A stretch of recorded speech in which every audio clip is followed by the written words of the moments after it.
What is going on YouTube? This is Acid Root. So I'm going to review the sixth album by rapper Rick Ross. Basically, this project is called Mastermind, and it came out in the winter of 2014. So the thing about this particular project is Rick Ross had crested and reached like a pretty massive and overall mainstream type highlights and spotlight between like 2010 to early 2012, 2013, as far as those pitches kind of happening. He had a series of hit albums between like Teflon Don, which is a big deal, the Self-Made album, the Self-Made trilogy albums, which found some folks like Meek Mill and Wale and some of those type of folks. Pretty good pitch for that. God Forgives, I Don't, and Rich Forever were two highlighted projects off of the mixtape era of like 2012 and some of those type pitches, early 2010, some of that type fare. Rick Ross had dropped a number of mixtapes, some of those type pitches. But yeah, the mixtapes were starting to boil over a little bit by early 2014. Meek Mill was getting ready. Meek Mill was pretty much on the verge of going to prison around this time in 2014 after his hit project Dream Chasers 3. Wale had just dropped a project in the summer of 2013. So it's kind of the pitch. Maybach music was doing well, pitches like that, I'd have to say.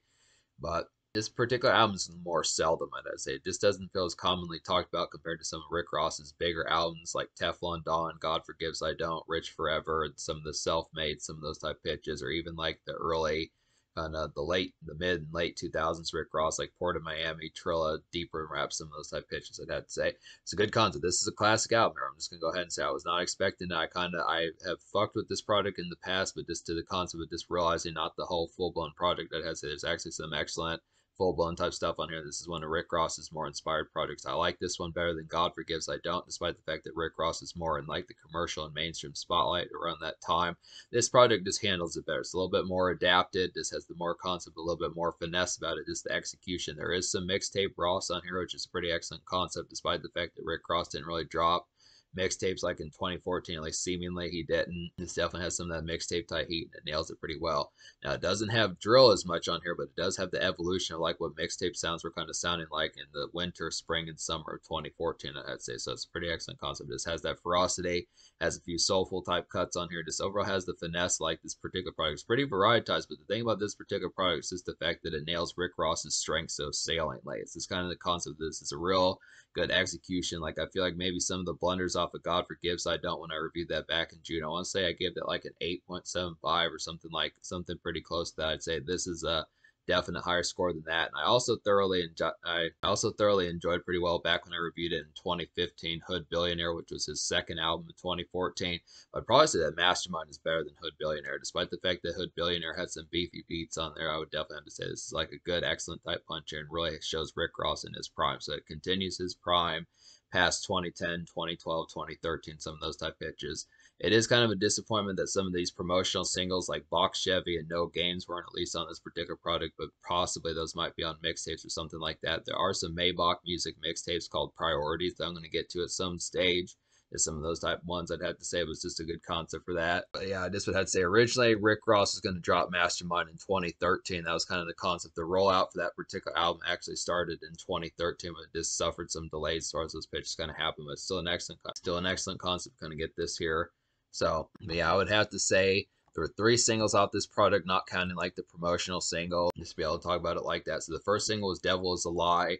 It's like a throwback kind of mid 2000s Don Cannon mixtape rumbler. I would definitely feel like it's like a classic Hove and Rick Ross team up, I would have to say. And it's like some heavy stunnage, I would have to say. So it's just an excellent type concept. If you do miss like the mixtape type sound, if you like Jay-Z's The Blueprint, some of those type pitches, some of the stuff that like Rick Ross, Jeezy, some of those type folks, T.I., Lil Wayne were kind of doing back in 2006, 2007. This takes it back to those throwback days of DJ Drama, Don Cannon, some of those type folks like I'm trying to think of some other ones like DJ Green Lantern, some of those type folks in particular that kind of had that particular mid 2000s sound. So if you remember 2006, some of those type eras, Rick Ross mixtape days, this is a good rumbler for that. Definitely reminds me of like a Just Blaze beat, pretty East Coast sound, but it's an excellent type concept. Kind of get this on here.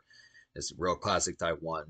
Jay-Z fits right at home on this particular production. Rick Ross tears this song up as well. I'd say a good team up, just like Maybach music was from Trilla. It's too bad that this song didn't chart heavier. It's a good, I mean, I think it charted modestly, but it's this kind of concept. By this stage, Rick Ross is just kind of more just back in the territory that he was back in 2008 and 2009, which is a good concept. I mean, there's a song on this particular product that says that Rick Ross is worth like $83 million. It's in one of the skits in the lead up to this song. It might be on Drug Dealer's Dream or one of those type ones, but it actually his bank account shows how much money that Rick Ross has in the bank, and that was just in 2014, so it's a pretty good pitch. But I look after it's just he was collecting money around the time. He was definitely pretty emphatically rich. But War Ready is the second single. It's like a trendy kind of mid 2010s trap flossa. It's like a trendy kind of mid 2010s trap floss out of a song. I'd say it's like a new taste of sound for Rick Ross. I would definitely feel like very contemporary. This is like a great pull up and vehicle flash cut to kind of get here. This just reminds me of the stuff that Future and Travis Scott and Migos, some of those type folks would go on to do later in the 2010s as far as those pitches kind of happen. This one's not quite as much rooted in like the mixtape sound of like 2010, 2011, some of that type fare, but this is one that has that particular pitch. It just having like some real finesse about it. This is a real nice one. There probably needed to be another song like this on it. It's just a good concept kind of see what trap was getting ready to evolve into throughout the next several years as far as those pitches going to happen. It was too bad the Future wasn't on this particular album because he probably would have fit like a song like this. But Jeezy's on here and he fits this particular song pretty well as also I'd say. So it's a good concept kind of get this. Like it was kind of a big deal that this song kind of came out back in the day because apparently Jeezy and Rick Ross had kind of had somewhat of like a mild beef or like at least some sort of rivalry just because they weren't really commonly on each other's albums. Even though Rick Ross did put Jeezy on Trilla, I guess folks kind of forgot about that. He was on that song Luxury Tax, but I look after it's still a good concept. This kind of happens to be a thing. Thug Cry is the third single. This has Lil Wayne on here. This is a nice one. This is another nice provision. I feel like all three of the singles off this particular album have some pretty good snap about them. Just an excellent type pitch to kind of get. All these really have some good commercial bite about them. It's a good concept kind of see some of this in like the commercial and casual kind of lights. It's too bad these songs didn't perform better, but it's just a good concept. They are good songs. This kind of concept, you just have to know about them and give them a shot. If folks haven't or just whatever is quelling them from doing it, I'd have to say. But Thug Cry is like a gauzy kind of dark summer night radio grab. I would definitely feel like it's like a good Miami breeze and contemplative kind of ruminating. I would feel like while being out on the town, I'd have to say it's a good concept. Basically like some standard ruminating pitches like that, just kind of in the night breeze. It's like the concept of just a Miami summer night, just some of that type fare, just kind of the concept of just not going straight home, settling in for the night pitches like that. I'd say go pick up some smokage. Not necessarily like a song just getting ready to get tore up like Devil is a Liar, some of those type pitches, or even relatively war ready. I'd have to say just the concept of just like standard night errands, just maybe grabbing like some Arby's 10:30 at night, some pitches like that, just that standard fare as far as that would particularly kind of happen, just getting some last minute bills paid. Good pitch behind that. So yeah, I'm reviewing the deluxe edition of this album, which has 19 songs on there, but if you cancel out the 3 skits on this project, it narrows it down to 16. So I would have to say, basically out of the 16 songs that are actual songs on this particular project, I wound up recommending 15. So the only real song I don't recommend in any fashion is just Supreme. So talk about Supreme. Basically, this was just kind of like a jivey type one, which is surprising, but I just look after just being able to say this one just kind of had like a relatively wild card type production on here. Just felt a little bit more kind of breezy and just kind of like something that Rick Ross would have done on Port of Miami, just in a worse variation. Just kind of felt like it's kind of an awkward template and just kind of a more whimsical type song that just didn't pull off the vibe, considering most of this project's more emphatic kind of feel. Is just kind of concept about it. That's really the only dud on this particular album. So this album gets a 10 out of 10, I'd have to say. Basically, some excellent ones on here. A pretty immediate one to go for would be Nobody with Puff Daddy and French Montana. Real nice one here. This is like a nice revision of like a classic Biggie song, I'd have to say. The last song that you hear on Life After Death. Excellent type concept to have Rick Ross revive this. This song definitely revives like the haunting kind of ghastliness of that particular song. Has a pretty shrill Puff. This has a pretty shrill Puff Daddy cameo. His vocals and ad libs on this particular song are definitely pretty emphatic. Just appreciate the concept. This is the sort of stuff that Puff Daddy needs to be doing again. These sorts of pitches like he did on like the Dirty Money song Angels and some of those type pitches in this particular song. These Rick Ross and Puff Daddy team ups used to be pretty excellent as far as those pitches kind of happen. We need to get back to some of those moments when Puff's kind of in a bad light. But this is a good concept here of a good light for Puff Daddy.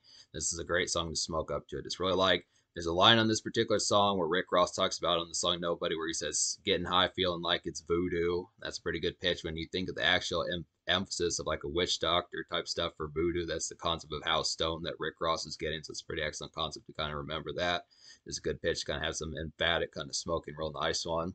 Mafia Music 3 is a pretty nice one as well. Now, originally I was kind of questioning this because I remember the first Mafia Music that's on Deeper Than Rap. I didn't know where the second one wound up, and I just found the project. I was looking that information up before I did this review, and apparently that was on a mixtape, so I'm going to definitely get to that particular mixtape. But Mafia Music 3 made it to an album.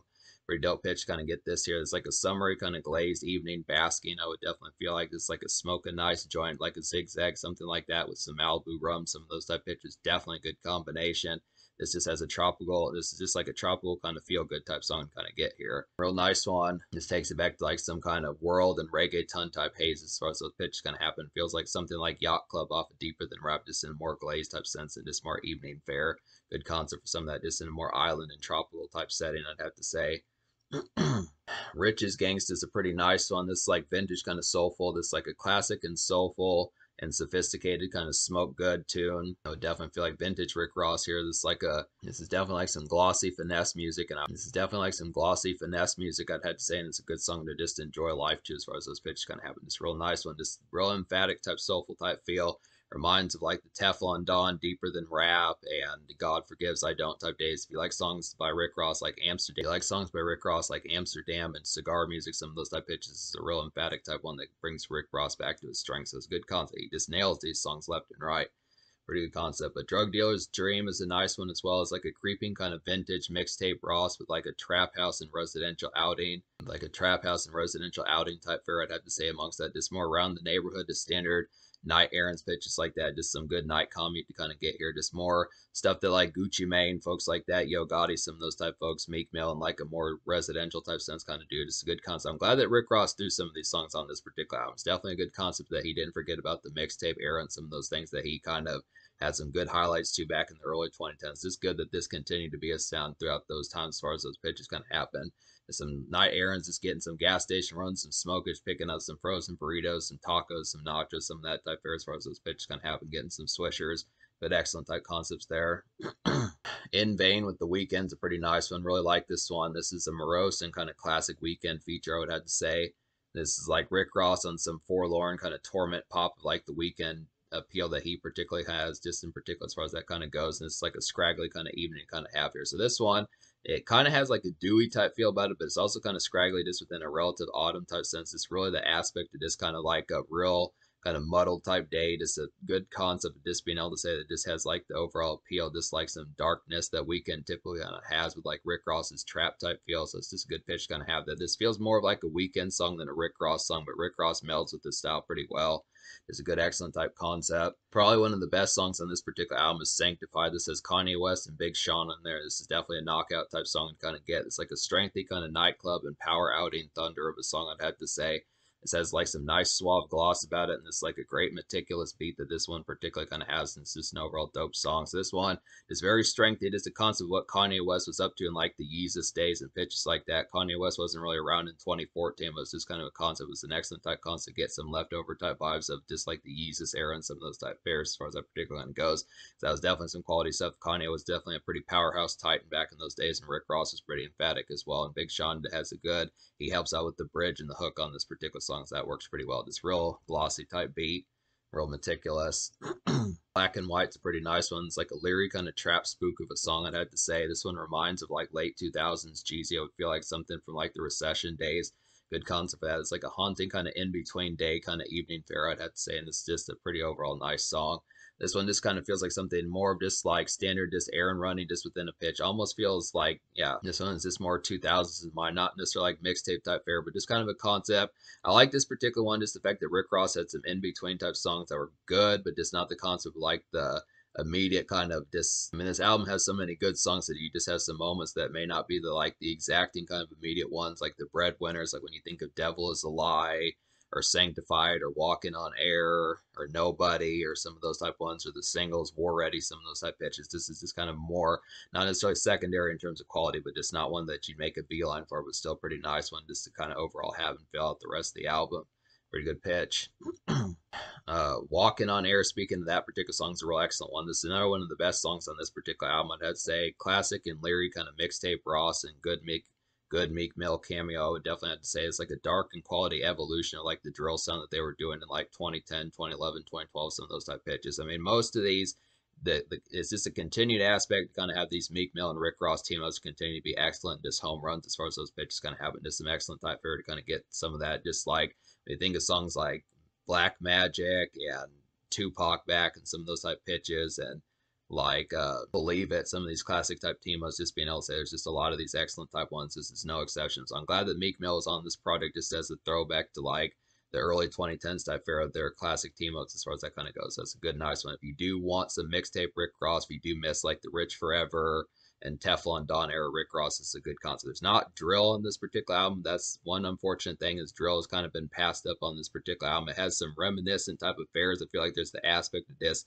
having that somewhat in memory, but it does not really focus on like the concepts from like 2010 and 2012. I mean, it has mixtape Rick Ross on here, but this is kind of the concept of like the trendiness that was kind of going on 2013, 2014. So if you do like mixtape era, like Dream Chasers 3, some of those type pitches, the 2013 type vibes, there's plenty of these songs. Like I would say easily like Drug Dealer's Dream, Walking on Air. There's probably at least another one on here like Drug Dealer's Dream, Walking on Air, What a Shame. Some of those type pitches particularly have that particular bite about it. It's a good concept for that. What a Shame is a nice one. Speaking of that particular song, it's like a gritty kind of city out and about, I'd have to say. It's like a sludgy kind of late day makeshift, I would feel like, and it's like a basic kind of urban radio bop in like a mixtape format, I'd have to say. So it's an excellent concept. It's kind of one, almost feels like something that would be more East Coast bound, just pitches like that, just kind of more skyscraper type music to kind of get, just pick up, getting some hot dogs, some of that type fair standard snack is just standard residential kind of city dredge as far as that particular kind of happens. It's kind of a hustler's makeshift, I'd have to say, a good concept that just in like a mixtape type appeal, I'd have to suppose. Good pitch to kind of get Rick Ross on some makeshift, doesn't super commonly happen. Blessing in Disguise is a pretty nice one, as well as like a stock and superb kind of album quality mixtape soul, I would have to say. It's like a throwback to mid 2000s, just like Devil Is a Lie. I would definitely feel like it's like some soulful kind of toke up type music to kind of get here. Definitely a nice one to smoke to, some good pitches like that. Scarface and Zero are on this particular song, which is a pretty excellent concept, kind of get this one. Just overall like some of the throwback type vibes that it just replays, and some of the aspects of like Rick Ross and like his MIAO days and Port of Miami days, some of those type pitches as far as that would kind of happen. Just some excellent type concepts, real nice, good stuff there. Should have some good nostalgia about that. And then Paradise Lost is a nice one. Paradise Lost is another quality hit here. There's like a balmy vacation gasp of a song. I feel like this is definitely some good relief, I'd have to say. It reminds me of God Forgives, I Don't days, I'd have to say in particular.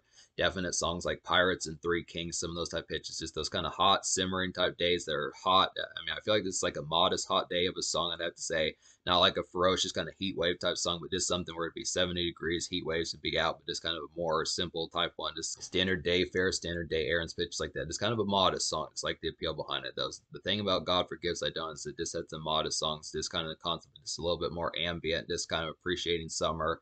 Pretty much like, I would say, like Rich's Gangsta, just without the emphasis of quite the emphaticness of how that particular song kind of reaches. Just kind of appreciation to smoke up and like the whip, something like that, smoke in your front yard, some of those type fares. But it's not like a heavy floss or stunt type song. I Got It's another good hit and quality song, I'd have to say. Now, this was a Jay-Z song originally, but it's nice to see this one, particularly on the album. It's like a good revision of like a Jay-Z song, like I was saying, good concept of that. It's like a sparkling and kind of jazzy nightclub pizzazz about this particular beat and overall feel of the song, I'd have to say. And it's like a heavy stunt and kind of knock about this song, I'd have to say. There's some excellent type concepts going to get here. Do appreciate the emphasis of this one. I'm going to have to get to Jay-Z's Magna Carta Holy Grail. It's a pretty good pitch. I just questioned some of the songs out that particular product. That's not an album I've commonly listened to, but I know Jay-Z, with him pretty much being a billionaire around that time in 2013, or at least worth 400, 500 million, was definitely a pretty excellent concept to kind of see the power trip of some of that particular album. It was a good concept just because Rick Ross was on there. So yeah, good pitches for that. But basically, this particular album, like I was saying, gets a 10 out of 10. The Soulja Scar, I'm going to go ahead and give a 10 out of 10 also. There's just too many quality songs on here. Rick Ross nails all of his strengths. He has this mixtape format back in spades on this particular product. Just an excellent type concept. Get all these just within that appeal. More than a few that are able to do that. There's definitely like some good soulful type songs on here, like Rich's Gangsta, Paradise Lost, Blessing in Disguise, some of those type ones. I feel like there's some good nightclub songs on here. Like there's some good. There may actually not be a ton of nightclub songs on here. I feel like there's some good emphasis. There's definitely plenty of good smoking songs on here. But apart from like Devil Is a Lie, there may not actually be that many heavy nightclub type songs in terms of like the format. Once again, I don't want to say that this as much as is full blown of like a healthy album compared to God Forgives, I Don't. But I feel like it has the relative where it's just not getting completely tore up. It's not quite as carnivorous as like Teflon Don, but it's also not quite as healthy as God Forgives, I Don't. It has like an aspect of social kind of out and about, but this is kind of within the concept of more smoking songs. Like Nobody is a great smoking song. Mafia Music 3 is a great smoking song. Rich's Gangsta is a great smoking song. There's some ones like You Know I Got It's a pretty good nightclub type song to kind of get here. There's definitely some good mixtape grimes and pitches like that. I feel like Thug Cry's pretty gauzy type summer cruise out type songs. So there's some cruise out type songs. Just it's an excellent type album to kind of get just within the standard factor of it. Doesn't have like the sheer carnage craziness about it, but it doesn't really have as many emphatic. It's not quite as full blown much of a social album. I don't know. I'm trying to think if I want to give this album like a 10 out of 10 social. I think in terms of the quality that's on here and the overall appeal behind it, but just in terms of like the ferociousness, maybe I'll give it like a 9.75. I'd say I'll give it like a 9.75 just because apart from like The Devil Is a Lie, there's not really like a full, I feel like apart from The Devil Is a Lie, there's not really like a full blown kind of carnivorous crazy type op to kind of get where you just get completely shirt off, just get crunk, this really ravenous type time like Rick Ross. He's a little bit more suave and just a little bit more provisioned on this particular product. I do like the appeal behind it. It's not, once again, it's not as healthy as God Forgives, but it's just kind of comes with it. Just tones it down a little bit, minus songs like The Devil Is a Lie and Walking on Air and possibly like War Ready. I'd say it's just not as frequent. The bite is not as feral this time. So 9.75 score. The standard score gets a 10 out of 10 though. So in terms of the future, like Rick Ross put out an album with Meek Mill in late 2023. So he named like his album. I've said this in earlier Rick Ross albums this year is like I forget what it was called, but it was like a dig at Drake or something like that. But he's working on a project. It'll probably be out in 2025, something like that. But yeah, just about to say I'm gonna get to some more of these. I am gonna start getting to more recent Rick Ross because apart from his mixtapes, and there are plenty of those, I'd have to say plenty of more Rick Ross mixtapes. There's albums like Port of Miami 2, Richer Than I've Ever Been, and like his 2023 album. So there's some pitches like that to get to. I'm almost caught up with Rick Ross in terms of like his most recent albums, but there are some mixtapes and pitches like that. But this is a classic, very concentrated, has a lot of bite about it. Just overall, the ferocity and variety of this project is very severe.